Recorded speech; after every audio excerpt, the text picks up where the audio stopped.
Hello, friends. This is Dave Hurwitz, executive editor at ClassicsToday.com, here with random reviews from the new refiled Overflow room.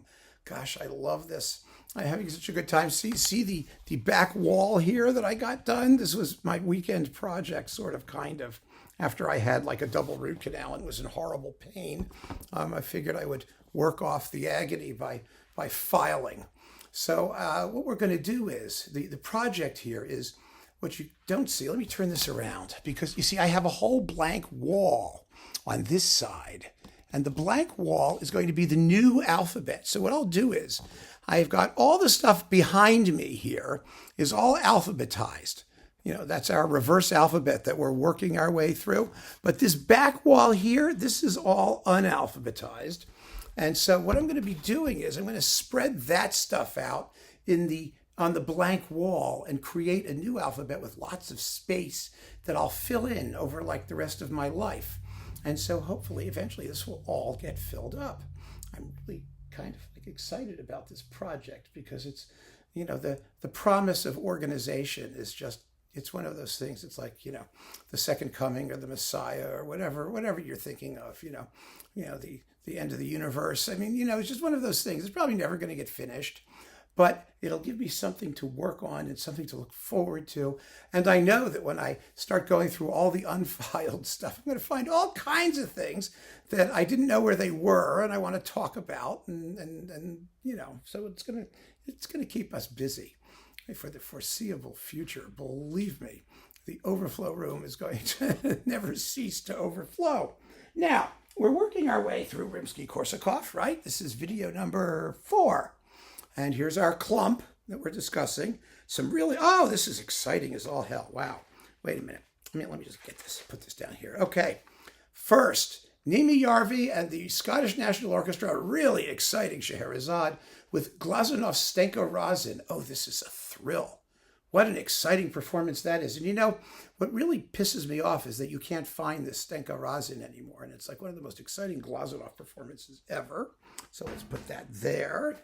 And then, the opera, Mozart and Salieri. Yes, you know, Rimsky did Mozart and Salieri. It's a chamber opera. It has 2 characters in it, a bass and a tenor.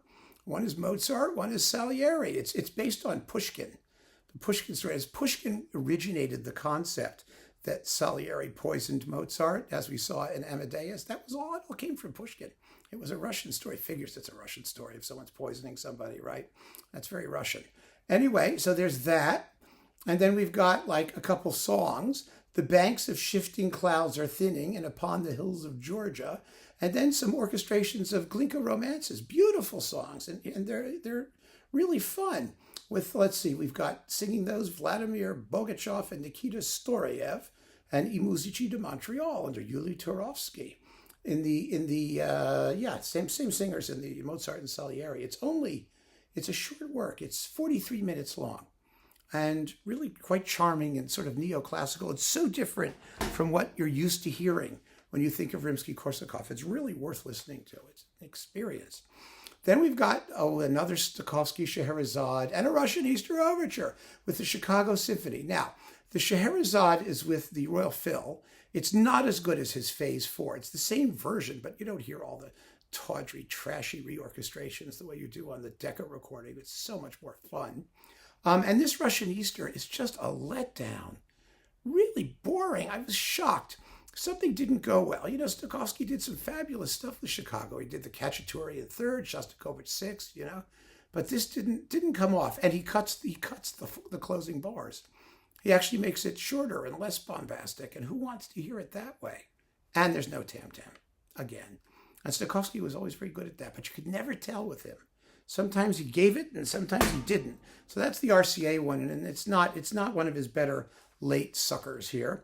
Then we've got this wonderful disc with the BBC Phil and Vasily Sinaisky doing Weird Rimsky-Korsakov, the overture to the Maid of Pskov, and the legend, his fairy tale. That's just a tone poem. It's just called Conte Féerique, fairy tale. And it's wonderful. Tovey did one in his essays in musical analysis, did an actual musical analysis of the piece and said it was a terrific work. And it is. It's his opus 29. If you don't know it, you should hear it because it's more of the Rimsky we know and love. Neapolitan Song, Opus 63, and then the Overture to the Tsar's Bride, and the Sinfonietta on Russian themes, and the Capriccio Espagnol. Really an interesting selection of things. It really is. Then we've got Scheherazade and Tsar Sultan. Who's doing this? Oh, Chicago Symphony and Daniel Barenboim. Kind of a snooze. It really is. It's on Arado. Barenboim's Chicago recordings were almost uniformly dull, except for like the D.G. Bruckner cycle and all that. But he did all this other stuff, Strauss tone poems and all that. None of them were really exciting. Another not terribly exciting disc, Antar and the Russian Easter Overture with Svetlana for the Philharmonia. It's amazing what happened with this guy. When he was in Russia and did this music, they played the crap out of it, and it was always very exciting, somewhat raw, edgy, Here with the Philharmonia, he's just boring. They're very languid, slushy performances for the most part. Antar, I thought, was really colorless and limp. I don't know what happened to him. Then we've got, let's see, what's this? Oh, this is hot. Philly and Riccardo Muti doing Scheherazade and the Fountains of Rome. The Respighi stuff is amazing. He did all 3 Roman tone poems on one disc. They should all be together. This Scheherazade is quite exciting. Very good. And, not fabulously well recorded because those Philly recordings were always problematic, but not terrible. Certainly not terrible. And I love the way he has the open strings thrumming in the finale. When it's going, and the woodwinds are going, yeah, the brass go, da, da, da, crash.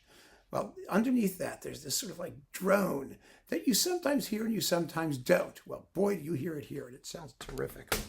Here we have the more famous Svetlanov, Scheherazade, and the three symphonies in his classic USSR Symphony Orchestra Gradi Melodia recordings, which are better than his Philharmonia remakes. That's for damn sure.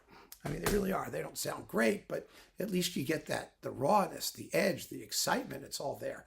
Russian orchestral works. Oh, this is with Philly and Stokowski and the National Phil and Stokowski and Eugene Ormandy. This is all kinds of stuff. But for Rimsky-Korsakov, you get the Kokdor Suite, the Dance of the Tumblers. I love the Dance of the Tumblers. The Procession of the Nobles, the Farewell of the Tsar from Tsar Sultan, Polonaise from Christmas Eve, the Flight of the Bumblebee, Ivan the Terrible, bits of that. Some of that stuff is with Stokowski. Then you've got Islami by Balakirev, the Russian Sailor's Dance from The Red Poppy by Glier, the Hopak from Sorochinsky Fair by Mussorgsky, Khachaturian stuff, Kabalevsky stuff, the Gallop from the Comedians, and the Procession of the Sardar from the Caucasian Sketches by Ippolitov Ivanov. Boy, that was a mouthful. Okay, Chicago Symphony and Barenboim, again, this time on Deutsche Grammophon, doing the Russian Easter Overture. Yeah, some tam-tam there, I think. March Slav, that's pretty good. The Sorcerer's Apprentice, and Night on Bald Mountain. Some of this stuff is Orchestre de Paris, some of it's Chicago, and these are better than his Arado recordings. He was more alert for some reason back then. And then we've got this Tuffer, an EMI Tuffer with Glazanov's The Seasons and Concert Waltzes with the Philharmonia and Svetlanov. Again, not very exciting. It's like he had this beautiful orchestra, just decided to take a warm bath. I mean, that's what he did. Then we've got, Svetlanov doing Scheherazade with the London Symphony, and Arensky's Variations on a Theme by Tchaikovsky with Barbaroli and the LSO. It's a nice collection, but the performances just need to wake up more. It's sort of a shame. New York Phil, Yuri Timirkanov, Scheherazade with a rather slow Russian Easter Overture. And if I am not mistaken on this one, I probably talked about this before when we did our Scheherazade overview, that the notes, yes, are by me. That was one of the ones I did. Yeah, okay. So there it is. I mean, it's not worth buying just to have the notes, but it's a very good Scheherazade. It really is. It's exciting and really well played and well recorded. I give it that. And the Russian Easter Overture isn't bad, although it needs more tam-tam at the end. Scheherazade and the Firebird with the Bastille Orchestra and Myung-Won Chung. Decent. What can I say? On Deutsche Grammophon, decent. Okay. Oh, here's We've talked about these performances. This is Lovro von Matovic of the Philharmonia. He's doing A Night on Bald Mountain and Scheherazade, and this is all his stuff. The Russian Easter Overture was on another thing that we talked about there. This Russian Easter Overture is loonies. It's from '61. He adds, tubular bells and things at the end. It's really, really crazy. And not fabulously well recorded, but decent. It's good. It's good, and it's exciting, and it's back in the old, it's old school. Meaning you can play with the orchestration and diddle things, and he was very interventionist, and I kind of like the way he intervenes. And then we've got, this is the Philharmonia and the Paris Conservatory Orchestra, all with André Clétens. This is great. Night on Bald Mountain in the Steppes of Central Asia, Capriccio Espagnol, Russian Easter Overture, Flight of the Bumblebee, and the Polovtsian Dances. Now, this is all in the big Clétens box, but it's nice to have this. Yes, it is. As a single back in the day. Of course, it's not around anymore. So there you have it, my friends. More Rimsky-Korsakov. And I think you got maybe one or two more videos in this series, at least. We'll see how it all stretches out. So keep on listening, friends. Thanks so much for joining me. Take care.